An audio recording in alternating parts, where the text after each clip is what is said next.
আসসালামু আলাইকুম। কেউ মালয়েশিয়ার ভাইয়েরা যারা নতুন আছেন আমাদের মতন কাজ খুঁজতেছেন, কাজ পাইতেছেন না, প্রতারণা শিকার হইতেছেন, কষ্ট হইতেছে, খাওয়ার থাকার কষ্ট হইতেছে, ভাই কি করবেন কোন? মালয়েশিয়া আইছেন,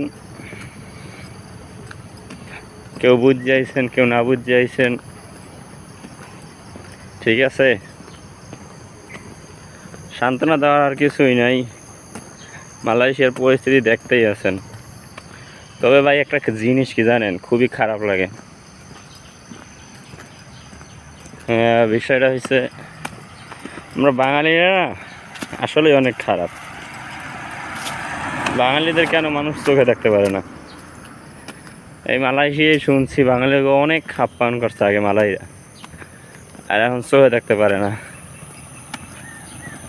ঠিক আছে। কারণ বেশি না, কারণ হচ্ছে আমাগো নেচার, আমাগো আচরণ ভালো না মালয়েশিয়া, যার কারণে আমাগো কপালও খারাপ। আমাকে চোখে দেখতে পারে না। বাঙালি কথা বললে বাঙালি, ঠিক আছে। এই দেখেন কেন বললাম এই কথাগুলো। মালয়েশিয়া কাজ নেই। আরে ভাই তুই বাংলাদেশি, তোর এক ভাই আইছে, বাংলাদেশিতেই তো আইছে, কাজ নাই, তুই 200-300 রিঙ্গিত বেড়া কথার চাস, আবার অগ্রিম চাস, বেতন দিয়ে নিবি না, ঠিক আছে, অগ্রিমই দিল। তুই বেটাকে ধোকা দাস কা, টাকাগুলো নিয়ে ভাগ্যে যাস কা। বেটারা নতুন আইছে, টাকা নাই, কত কষ্ট করে টাকা জোগাড় করে, ঠিক আছে। কত কষ্ট করে টাকা জোগাড় করে 300 রিঙ্গিত তোরে দেয়, 200 রিঙ্গিত তোরে দেয়। তুই যদি কাজ বেটারা না দাস, টাকাগুলো মারে তুই যাস,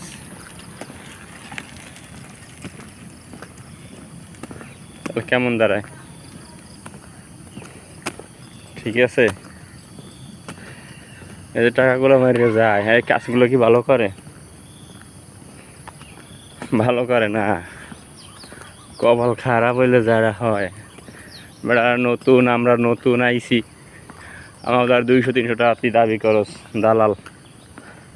আরে বেটা তুইও তো বাঙালি, তুই তো বাংলাদেশি, এইটু তুই চিন্তা করস না যে আমার বাংলাদেশে একটা ভাই আইছে, তারা 2টা কাজ দিই, একটা কাজ দেই, করিয়ে খাওক। তুই টাকা নেস, কাজ না দিয়া পলাই যাস, বেড়াগো নিয়ে বই রাখস, অন্য কথার ধরাইয়া সব কিছু নিয়ে যাস।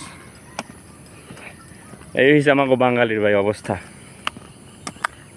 কী কম ভাই, মালয়েশিয়ার অবস্থা খুবই খারাপ। যারা নতুন আইছেন, আইয়ে বসেন, আর কিছু করার নেই, ধৈর্য ধরে থাকেন। আপনার রিজিক আছে দেখেই তো আইছেন, রিজিকে থাকলে থাকবেন, না থাকলে বাড়ি যাইবেন, কিছু করার নেই। তারপর দালাল থেকে দূরে থাকেন। এই নিয়ে এক এক জায়গায় বয় রাইকা দেয়, 200-300 টাকা করে নেয়, কাজ দেয় না, পলাই যায়, টাকা কাছাইয়া আগে টাকা নেবে, আগে কাজ দেবে না। এর মানে এরা দালাল ভাই, এরা যা কইবে সব দালাল। আর এসে কী কম ভাই, গালাগালিও করা যায় না।